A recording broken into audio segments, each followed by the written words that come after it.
Les amis, la ministre des Affaires étrangères, Thérèse Kayikwamba, enfonce les clous et dénonce les violations graves des droits humains dans les provinces du Nord et du Sud Kivu.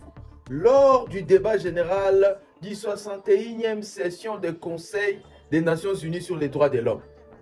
Et India, écoutons. Excellences, distingués délégués, permettez-moi au nom du président de la République démocratique du Congo et de la Première ministre de vous féliciter pour la conduite de cette 61e session.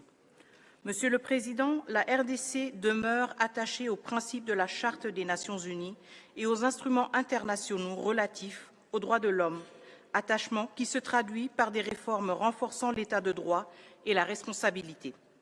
La protection des victimes, en particulier des femmes et des enfants, constitue une priorité.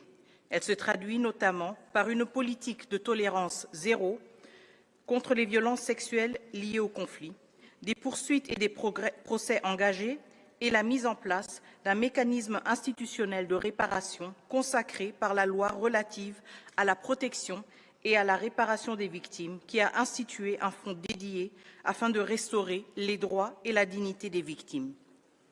Au-delà de la justice transitionnelle, la RDC s'attaque également aux causes structurelles des violations. La création d'un tribunal pénal économique et financier vise à poursuivre les crimes économiques et la corruption qui privent les populations de leurs droits fondamentaux. S'agissant de l'exploitation de ces ressources naturelles stratégiques, mon gouvernement exige le respect des normes internationales et des principes directeurs des Nations Unies relatifs aux entreprises et aux droits de l'homme. L'État veille à la responsabilité de l'ensemble des chaînes de valeur.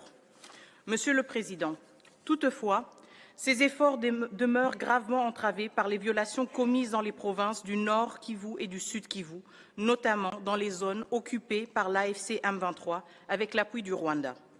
Les rapports du groupe d'experts des Nations Unies, la mission d'établissement des faits et la résolution S-37-1 ont établi la gravité des violations et décidé la création d'une commission d'enquête indépendante.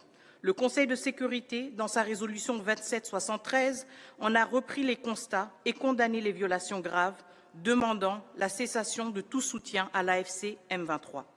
Dans ces provinces, les violations documentées comprennent des assassinats, des violences sexuelles utilisées comme armes de guerre, des déplacements forcés, l'enrôlement d'enfants et le pillage de ressources naturelles.